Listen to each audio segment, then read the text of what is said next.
it didn't work. It wouldn't have worked for me.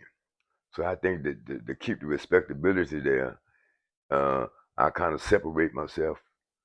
You know, I don't, and it's hard sometimes, because the guy don't mean no harm. This, hey man, you come on, send your ticket, you come to the game and everything. I do that too, but I'm saying is this: uh, I'm just as proud as that boy that work in that shipyard. Newport News with steel-toe boots on, working in Take the that shipyard. check home and do the best he can. So, but all those guys treat me good. I told them what they need to hear, not what they want to hear. You know what I'm talking about?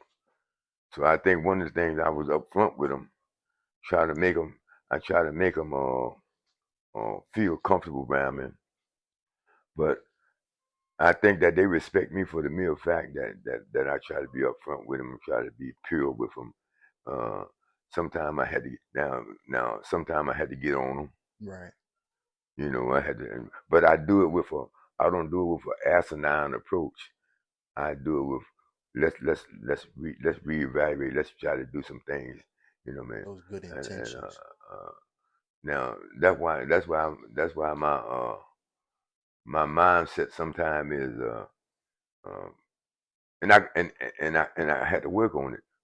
I had to tell that youngster that go to that shipyard every day or drive that long distance truck that I'm just as proud as him as I am them athletes. Right. You see me? Now all I'm asking the athletes is to know that they got a blessing. They got a blessing, and they have a moral obligation to reach down and pull up.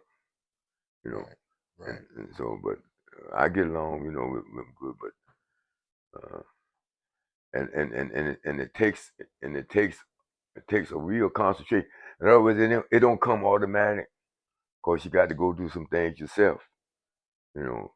So I'm happy with it. You know what I mean? Sometimes sometimes I think I'm them out there playing like with Michael Vick. I told him, man, you got to stay on your feet, man.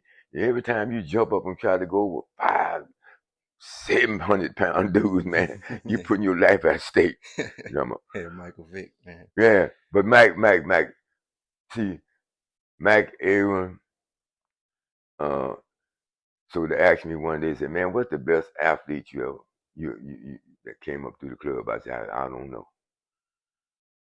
He said, what? I said, I'm telling you, I know. Some guy that never got it, made it to college. Now, you say the club now. I ain't talking about after you leave the club. Just like with high school.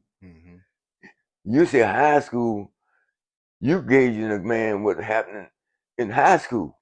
Right. See, you don't gauge him after you leave high school. That's a different situation. See, so if you ask me, if sometimes they ask me, and we get in this argument and say, well, what is the best athlete you ever seen in high school? Now, this was before Bubba and them came through. Okay. I said Leroy Keys. Leroy Keys does his thing. Leroy Keys played for Carver High School, Heisman coach, winning up to O.J. Simpson. Wow. Leroy Keys played offense and defense. One of the nation's leading rushers. He also serves in the defensive secondary. Travis Hunter before Travis Hunter. Yeah. Oh, wow. So, but what I'm saying is, you asked me that, but you didn't ask. You didn't say. You asked me who came up through the club. Right. You see what I'm saying? Yeah. So that's when you get jammed. You know what I mean? But I ain't never seen nobody do nothing but a basketball like I seen Ivan Iverson do. Yeah. But you got some guys that's close. Michael Vick, Aaron Brooks. See, Aaron Brooks, if you read Raymond's book, Aaron Brooks got held in Virginia as a quarterback for the University of Virginia. If you read Raymond's book, they address that. And I gotta be careful what I'm saying. I tell people just read what Raymond said, about Aaron Brooks. So therefore, I look at the book and say, oh my God, look what he had to go through, And so, in spite of that, he turned out to be okay, you know. But I'm asking them guys to reach down and pull up, you know. We had a monitor at the Boys and Girls Club, and sometimes when they ask me, I said, "This is my monitor to all them guys came through, Rick and all of them. Mm-hmm. You needed us then, we need you now." Stroke one for me. Right. I don't mean have no stroke. I mean stroke me a damn check for the Boys and Girls Club. You needed us then. We needed y'all. We need y'all now. And so, and they know. But mutual respect. I don't care how much education or authority that you have.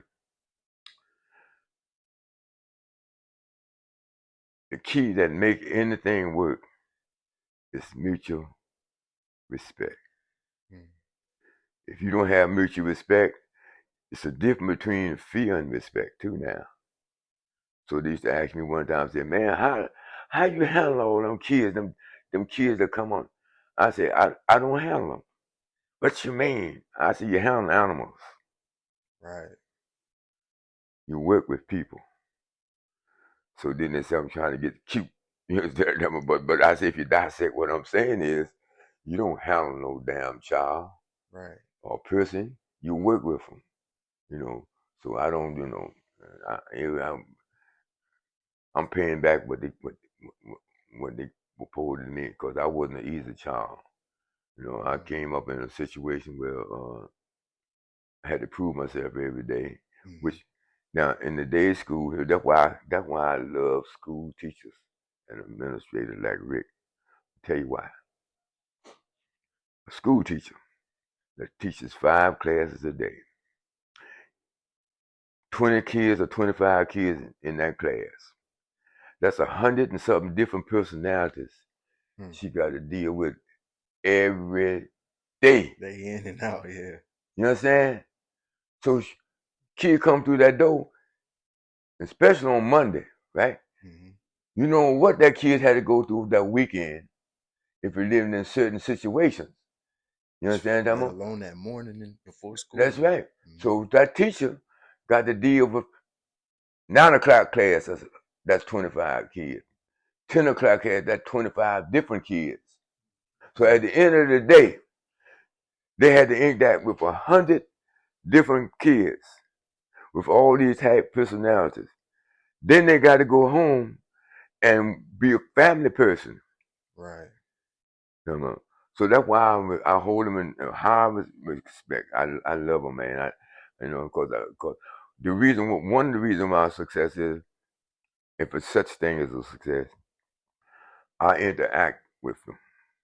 Boys and Girls Club in school were like this. Just coincides, yeah. I could go to school and talk to a principal, assistant principal, or guidance director about a child, giving him some information that he don't know, he's not privy to knowing. Mm-hmm. So he can come back the next day and deal with that kid that's sitting close that desk different. Right.